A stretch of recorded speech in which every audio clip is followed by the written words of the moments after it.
Keith Rucker here at VintageMachinery.org. So got put together another episode of Odds and Ends for you. Wow, guys, the last couple of weeks we've just had a lot of stuff coming in the mail.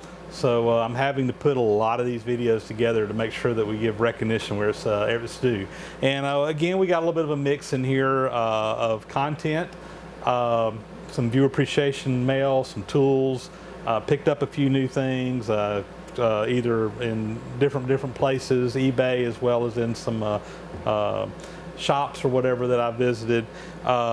Really got a cool segment in here talking about a gift that's sent to me by a viewer for my safe restoration project, where they actually machined some brass acorns for me, which I really needed. And we worked together on a design, and I really want you to watch that segment, and I really want you to go watch another video put together by another YouTuber on how that was done, because it's really pretty cool. So we'll get right into it. Let's get started in this episode of Odds and Ends. These next couple of items here are actually some finds, little, I guess you say antique mall finds. So I was down in North Florida earlier, or last week I guess it was, traveling on business, and I was running a little bit ahead of schedule, had about an hour to kill before I was supposed to meet someone, and anyway, I actually needed to take a bathroom break. I noticed a sign on the interstate for an antique mall. I said, well, I'll pull in there. I need to kill about an hour and hit the restroom and just browse around. And there happened to be a vendor in this particular antique mall that was selling tools, and had some nice stuff. A lot of it I thought was overpriced. There were some machinist tools in there, but most of it was overpriced. But I kind of picked out a few items here that I thought were reasonably priced, and also things that I could use. So picked them up. Let me zoom you in here and we'll show you what we got. So I ended up walking out with 3 different items, and first off here, these 2 tap handles, tap wrenches, whatever you want to call them. Both of these are Greenfield tap and die. Both of them are in excellent condition overall. In fact, you can even still see some case hardening on both of these, where it's in nice and sharp corners in here, really good. So this is a number 7, this one here, and this one here is a number 5. I have both of these sizes that was already in my toolbox, but quite honestly, both of these are in much better condition than the ones that I originally had found in different places. And I just said, man, and I thought the price was reasonable on them. I said, I can't pass those up. So anyway, I got both of these. And then the other thing I found that was interesting was this Armstrong clamp. This is a number 1.5. You can see very, very heavy duty C-clamp. The threads and the screw in here, I mean, it looks like it hasn't seen a lot of use. A lot of times you'll see these and the threads are worn down. You know, this is all beat up. It's been bent, whatever. This one here looks like it's seen very little use, and it was a nice heavy-duty C-clamp. So anyway, I ended up, I don't remember what I paid individually for these items, but I know when I went up to the counter, checked out the door price with sales tax and everything was it was $35 and some change. And anyway, I thought that was a decent deal for the day, so I grabbed them up and headed on to my next stop. And anyway, I'm very tickled with a couple of little finds here. Couldn't help but chuckle when I saw this box right here come in. I thought I'd have to show you the mailing label. To Keith Rucker, Lathe Hero. I laughed. I don't know that I deserve that title or not, but I appreciate it nonetheless. So inside the box, and by the way, this is from Rod Rosenberg up in Washington State. And Rod had emailed me that he had gone to a garage sale and saw something that he thought I might like. He found a nice little 8-inch Cushman 4-jaw chuck that was at a garage sale. He said, I don't even own lathe, but I know someone that does. And so he thought he would pick this up and send it to me, and told me if I can use it, use it. If not, find someone who can. So let's see what we got here. All right, so we do indeed have a Cushman 8-inch 4-jaw chuck. Appears to be in pretty darn good shape, not hardly any rust. Doesn't seem to have a whole lot of wear on it. Let's see the back side of it. We got a screw-on type spindle. Let's see what size it is. So 3 3/4 inch. I'm not sure what pitch that is. I don't have a thread gauge here at the house that is coarse enough to measure that. But anyway, it looks like a very, very nice chuck. I'm sitting here looking at it. I was hoping that you could change the back plate out on this, and I can't tell. I don't think this comes apart. I think this is all machined into it. So you know, it's probably going to have to go on a lathe with that size spindle on it, which is, I was hoping that I could put a different back plate on this thing and adapt it to whatever I needed it to, but still very, very nice chuck. So you know, I'm probably going to hang on to this for the time being. I am, when I get my new shop built, going to put a new lathe, or get a lathe to go here at the house, maybe a couple lathes, I don't know, different size lathes. And you know, until I know what I'm going to be getting, I really don't know what I might need. So I think for now I'm just going to put this up. Very nice, very nice, nice and tight.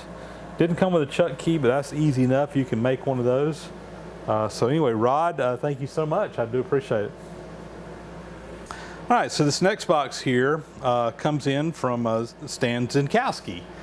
Stan is another YouTube creator out in California, I believe around Los Angeles. Has a really cool channel out there where he does a lot of surface grinding work, and that's quite honestly why I really kind of got started on watching his channel, was because of the surface grinding. I've always kind of had been a fan of a surface grinder. When I worked in the machine shop years ago, we had one, but I never did really get a chance to use it a lot.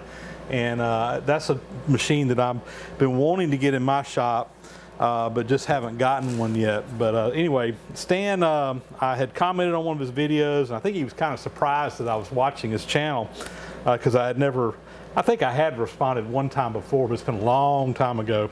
But I made a comment about, well, that was a really good video, and it was the one he published. So I really, really enjoyed it. But Stan asked me if I'd send him a couple of decals from my channel. I said, yeah, I'd love to. Put up on his whiteboard. And he said, well, I'm going to put the box in the mail to you too. So, you know, if you watch some of the other YouTube channels, you've probably seen these little decimal equivalent charts hanging up around people's shops. And Stan sent me a couple of these laminated decimal equivalent charts, which you will probably start seeing around my shop as well. In addition, anybody that watches Stan's channel knows he really likes this anchor lube, which is a lubricant type material. It's a cutting oil substitute in the shop. And he sent me a little container of anchor lube to try out. And I have seen several of the other YouTube machinists out there try this, and Stan's, I think, kind of been turning people onto it.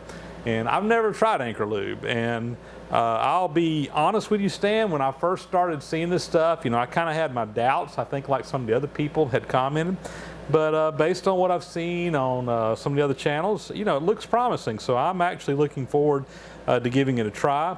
I'm a big fan of cutting oil. And so, you know, you're going to have to kind of prove to me here that it works, but we're going to give it a try. And based on what I've seen in the other channels, I think for a lot of applications, particularly things like tapping and stuff, this stuff works really good. And some other applications, you know, cutting oil may actually be a little bit better. But, you know, I think there's, as is often the case, you know, you got a product that's right for some situations and not for others, but we're going to get some firsthand experience with it. And Stan, I am excited to have an opportunity to try it out. So appreciate that. And he put a note in here. He said I couldn't stand sending a flat rate box and not fill it up, so he threw some hardware in here as well. So I have me a good supply of nuts here, hex nuts. It looks like 2 different sizes. I haven't opened them up yet to see exactly, but this will be great. I've actually got one of those big bins that you put nuts and bolts in. I don't have it really set up right now. It's kind of tucked away in storage, but when I get my new shop built, that's one thing I'm going to do is stock that thing out and you've gone a long way toward helping fill out a couple of those bins right here. So thanks a lot, Stan. I appreciate it. If you haven't already, please go check out Stan's channel. Bars the Industrial. He goes by over on YouTube.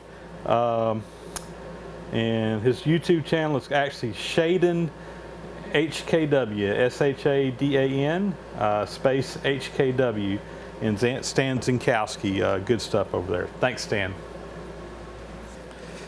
So, few appreciation mail here, and this one right here is really kind of cool to me. And I got to share a little story on this one. So, if you watch my Odds and Ends series, like many of you do, I know, a couple of the videos ago, I shared with you a big package, viewer appreciation package that was sent to me by one of my viewers, Dakota Hunt, out in Arizona. And Dakota just went over the top, quite honestly, in my opinion, on some stuff he sent along. And he said it was all surplus stuff that he had. And we had shared some emails back and forth several times leading up to that. Well, shortly after we did the segment where he had sent all the stuff, Dakota sent me an email and asked me if he could do one other thing for me. He wanted to do something for me. He had been watching the series on the safe restoration and had seen a segment where I was looking for some, or needing to have made some brass acorns to go on the safe, and made the comment that while I could probably do it on a manual machine, it was really a job that was more suited for a CNC type setup.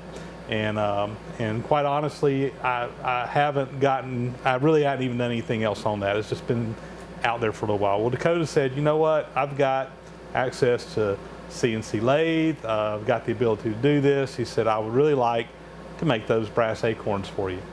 So we went back and forth. I sent him some pictures, some rough dimensions. He drew something up in SolidWorks, sent it back to me. I said, yeah, that looks great. Looking at the pictures, you know, on the internet or whatever, there seemed like there was quite a bit of variety from one safe to the other on what the acorns actually looked like. They were similar, but they were all just a little bit different. So we weren't able to make an exact copy of something, but we made something that looks very much like the originals. So anyway, this week, got in the mail a box, and inside of it are 5 beautiful brass acorns. So let me zoom you in here and show you these to you. All right, guys, this is the finished product here, and as you can see, they look absolutely wonderful. Just exactly what I was looking for. Like I said, I'd given them some rough dimensions on about how high they needed to be. I was able to estimate that from pictures based on the dimensions of the hinges on the safes that I could measure. I was able to estimate how tall they were. I knew what size thread they were. And again, looking at several examples, we kind of had an idea of what the profile looked like. And he was able to make these up for me. So I'll tell you what, let's go over and put one on the safe so you can kind of see what they're going to look like. So first thing I'm going to say is that both ends of this hinge are threaded for these to screw into for top and bottom on both the top and bottom hinges. So you have a total of 4 of these acorns. But the threads in these need to be cleaned out. They've got a bunch of just gunk down in them. And I got looking around the shop, and I don't have the right size tap here. Most of my taps are at the museum. So when I try to screw this in, it's not going in all the way. It's not because the threads are too tight. It just needs to have a tap run down through there. But anyway, you can see what these brass acorns are going to look like. There'll be one on the top and bottom, and there'll be a total of 4 of them go on the safe. And again, these are going to just absolutely make this thing pop.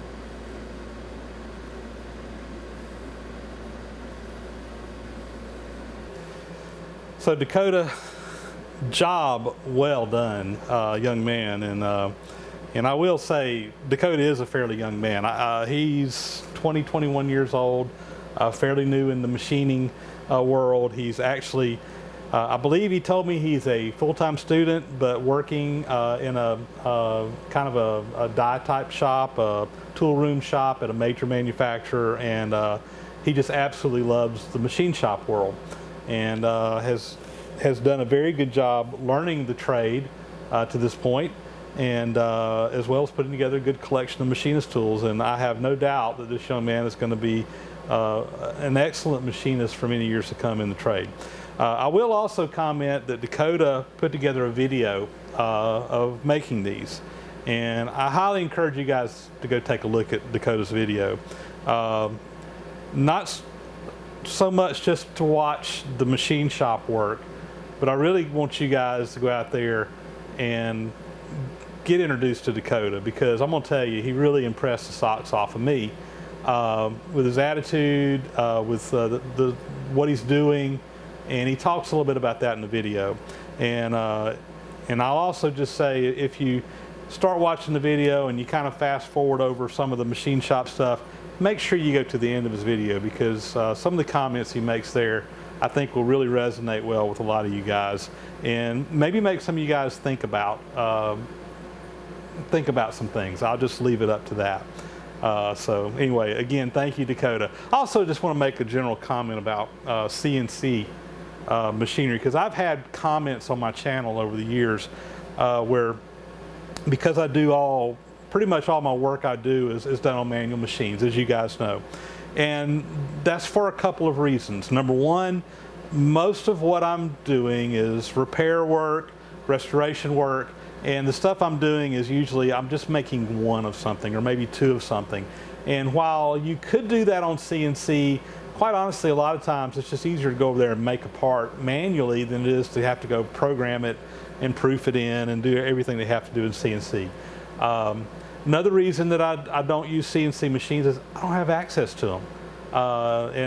And thirdly, when I was working as a machinist in a machine shop, we weren't using CNC equipment in the shop, at least not at the time that I was there. Shortly after I left, and the shop I worked in did a mix of production work as well as job work, stuff that just came in. And when I first started, I was doing mostly production work on turret lathes and what have you like that, some screw machine work. But I quickly kind of switched over to doing the job shop work, just because I was good at it. I had an aptitude for it. My boss recognized that, and he kind of let me do more of the other stuff once and kind of got off the production stuff. Shortly after I left the machine shop to go to college, and ended up pursuing a different career outside of working in the machine shop per se. But shortly after that, the shop I was working for, they actually invested in CNC.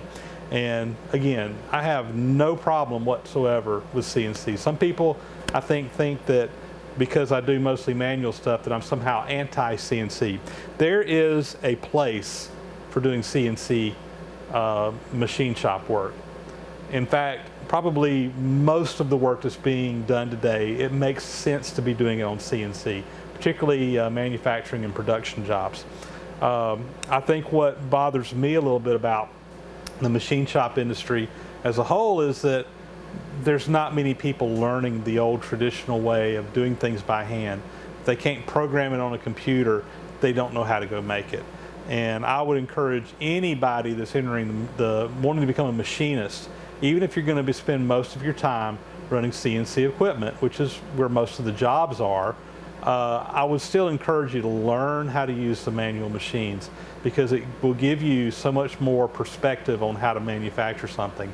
I've talked to people and know people who program CNC equipment who learned on manual machines, who tell me that because they understand how to do a job manually, it actually helps them to be able to program a machine to do a better job, a more efficient job, because they're thinking out the whole process rather than just programming the computer and letting the computer do it.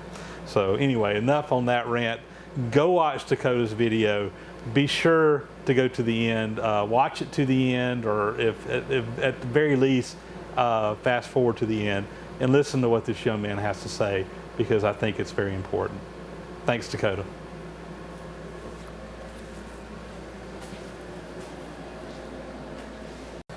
All right, up next, another eBay purchase. you guys have been seeing, I've kind of had a thing for stare at number 4 36 micrometers, some of the bigger micrometers. Been trying to put together a setup to 12 inches. And this one came up on eBay the other day, and I couldn't resist. This thing, it looks like it's hardly ever been used. Again, a lot of times when I look at these in the box, I look inside the box and see, you know, finger smudges. Usually when a machinist goes to grab something, they got oil on their hands, and it's going to transfer onto this wood. And there's hardly any stains inside this box whatsoever.